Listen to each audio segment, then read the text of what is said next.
তো আবারও চলে আসলাম একটা নতুন ভিডিও নিয়ে। তো সকালবেলায় বেরিয়ে পড়লাম হাওড়া যাওয়ার উদ্দেশ্যে। তো আমাদের ট্রেন কাটোয়া থেকে ছেড়ে দিল, আমরা এখন হাওড়া যাচ্ছি।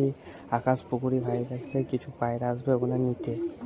তো যেতে যেতে কত সুন্দর দৃশ্য। আর আমরা হাওড়া পৌঁছে গিয়েছি। আমিন বলছে যে আপনার 6টার ট্রেন 9:30টার দিকে ঢুকবে। তো অনেক টাইম, আমরা 1টার মধ্যে হাওড়া পৌঁছে গিয়েছি। দেখি কখন আসে, আর পুরো বোর হয়ে যাচ্ছি। তো অনেকক্ষণ হাওড়ায় ঘোরাঘুরির পর একটু গঙ্গার ধারে বসতে আসলাম ঠান্ডার মধ্যে। দেখেন কত সুন্দর সবাই চান করছে আর ঠান্ডা ঠান্ডা হাওয়া দিচ্ছে। আমাদের ইন্ডিয়ান রেলওয়ের ব্যবস্থা এতই খারাপ। 6:10-এ ঢোকার কথা ফালাকনামা এক্সপ্রেস, সেটা ঢুকলো 9:40-এ। তো M5-এর সামনে দাঁড়াইতে বলেছে, আমরা ওয়েট করছি পার্সেলটা নিই।